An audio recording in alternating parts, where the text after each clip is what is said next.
E aí, gente, olha eu aqui. Cheguei para mais uma meditação na Palavra de Deus e quero agradecer a todos vocês que nos acompanham sempre aqui nesse canal. Estou aqui mostrando minha cara. Meu nome é Josué Matos e sempre eu estou aqui com live, trazendo uma live especial de segunda a sextas-feiras nesse canal.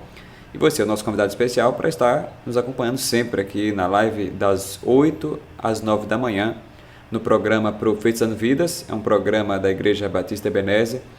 E sempre temos a participação do ouvinte, temos também leitura de reflexão, aquela palavra para o seu coração. Então você é convidado especial para sempre estar conosco. E eu quero trazer aqui uma palavra para o seu coração neste dia.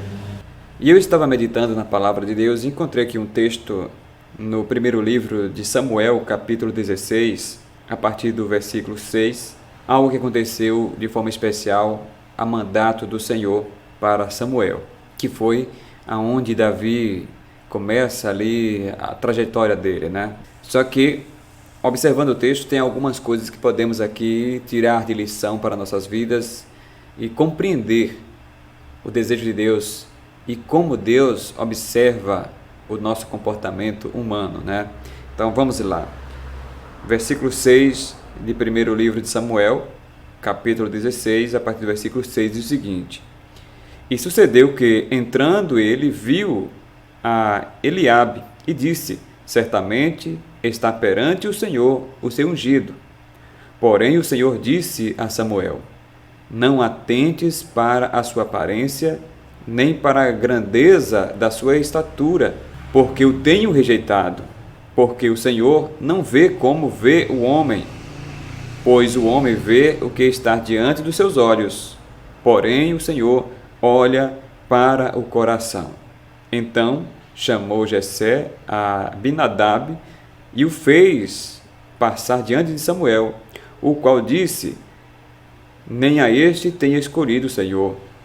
Então Jessé fez passar a Sama, porém disse: Tampouco a este tem escolhido o Senhor. Assim fez passar Jessé a seus 7 filhos diante de Samuel. Porém Samuel disse a Jessé: O Senhor não tem escolhido a estes. Disse mais Samuel a Jessé: Acabaram-se os moços? E disse: Ainda falta o menor, que está apacentando ovelhas. E disse Samuel a Jessé: Manda chamá-lo, porquanto não nos assentaremos até que ele venha aqui. E então mandou chamá-lo e fez-lo entrar. E era ruivo e formoso de semblante, e de boa aparência. E disse o Senhor: Levanta-te e unge-o, porque é este mesmo.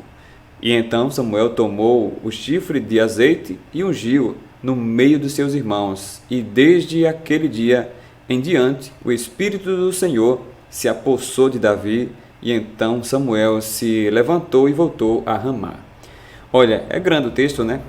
Mas aqui a gente tem algumas lições para tirar para nossas vidas.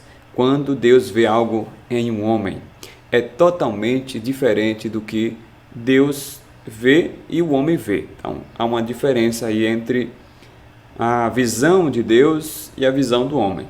Veja que até no início o próprio Samuel é induzido pela aparência dos filhos de Jessé, aqueles filhos que estavam ali. E quando Deus chama, observe que até o próprio pai não tinha como colocar no coração anseio que Davi seria o ungido. Ele observava que o ungido poderia estar naqueles filhos que estavam em casa, mas totalmente diferente. Mas o versículo que me chama a atenção aqui é o versículo 7, que diz o seguinte: Porém o Senhor disse a Samuel: Não atente para a sua aparência, nem para a grandeza da sua estatura, porque o Senhor não vê como vê o homem, porém o homem vê o que está diante dos seus olhos, a aparência, a estrutura da pessoa, né? Observa a beleza e tudo mais. Porém, o Senhor olha para o coração. Aqui está um versículo que muitos usam para defender algumas teses próprias, quando são questionadas, que diz que Deus quer o coração. Não, aqui a Bíblia diz que Deus vê o coração. Deus quer o coração de todos. da humanidade em geral, de sua criatura, da sua criação. Deus almeja, anseia por cada coração, que todos esses corações estejam rendidos a Ele. É o desejo de Deus desde o princípio, que todo o coração da humanidade esteja voltada para Ele. Então Deus quer o coração de todos. Então, não há coração que Deus não almeje que esteja com Ele. Mas é diferente que os homens pensam diferente, né, de Deus, que acha que pode fazer qualquer coisa do seu coração. Aqui, na escolha do Senhor para escolhidos e ungidos para a sua obra específica, Deus vê o coração. O que é esse ver o coração?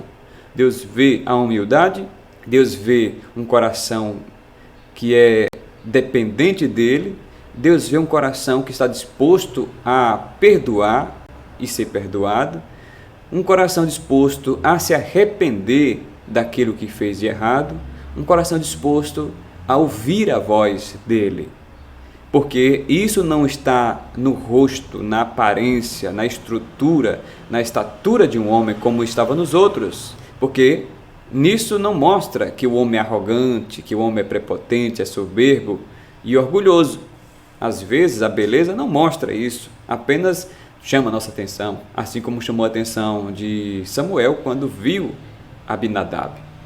Ele já foi logo achando que ali era um escolhido do Senhor pela estrutura, pela estatura daquele homem.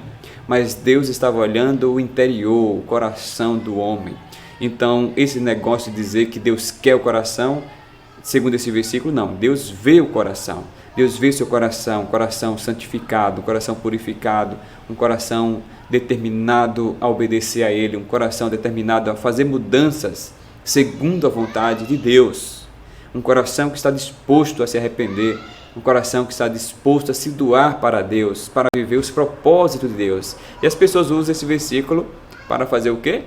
Para defender talvez até um erro, né? Uma vaidade, um orgulho, uma decisão imprópria que não é segundo a vontade de Deus, porque Deus quer o coração. Não, Deus vê o coração, Deus vê a soberba do nosso coração, Deus vê o orgulho do nosso coração, Deus vê a rebeldia do nosso coração, Deus vê o coração que está prepotente, arrogante contra a vontade dele. E assim Deus o vai julgar. Deus vai julgar-se quando ele viu o coração de Caim e o coração de Abel. O coração de Abel era um coração disposto a perdoar, a sacrificar, a buscar a presença de Deus. O coração de Caim era um coração disposto a pecar, a se rebelar e a se encher de ira e ódio contra o seu próprio irmão. E Deus vai lá e diz: olha, se você mudar, se você repreender isso que bate à porta do seu coração, eu também o te ouvirei. Mas ele não decidiu isso. A soberba, a arrogância, né, do coração de Caim levou à morte do seu irmão Abel. Então, que Deus venha nos abençoar e que você, quando usar esse versículo, observa nesse jeito, que Deus não quer só apenas o coração e vivamos de uma forma prepotente, soberba, orgulhosa, sem buscar renunciar, sem buscar tomar o sacrifício de Deus para nossas vidas, mas que você veja como Deus vê o nosso coração, qual a disposição do nosso coração para a vontade dele, de mudança para a vontade de Deus, de arrependimento para receber Cristo como seu Senhor e Salvador, de buscar a humildade, arrepender-se e viver os propósitos de Deus. Então Deus quer que você sofra as mudanças e Deus vê isso no nosso coração. Se nós temos um coração disposto a sofrer as mudanças de acordo à sua vontade, seu propósito, ou se temos um coração voltado-se para a nossa rebeldia, orgulho, vaidade, a soberba, a prepotência do nosso coração. Não vamos olhar como o homem olha, pela estatura, pela beleza, né? Pela aquilo que demonstra, que chama a nossa atenção, mas o que está dentro do interior de cada um, e que isso vai transparecer, assim como diz Jesus, que a árvore de bom fruto dá bom fruto, mas a árvore de mau fruto dá mau fruto. E ele volta dizendo também: e pelos frutos os conhecereis, né? Então você conhece uma árvore pelo fruto, então você conhece uma pessoa pelo que flui do seu coração, para fora, para o interior. O que você tem fluído? arrogância, soberba, prepotência, tem influído aquilo que é mais orgulhoso, ódio, ira, rancor, arrogância. Você tem deixado a amargura dominar o seu coração. Então, isso são frutos que Deus vê no nosso coração. Que nós possamos buscar sempre no Senhor e estar disposto a obedecê-lo de coração e alma, em nome de Jesus. Oremos. Senhor Deus, em nome de Jesus, eu oro por cada um. Eu sei que o Senhor vê cada coração, vê a disposição de cada coração, o desejo de cada coração, que é de buscar, de obedecer, de render-se à Tua presença, de arrepender-se, conhecendo o Senhor Jesus Cristo como Salvador.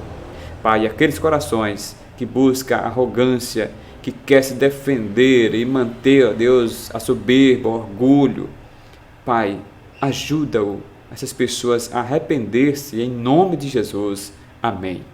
Muito obrigado, que Deus abençoe.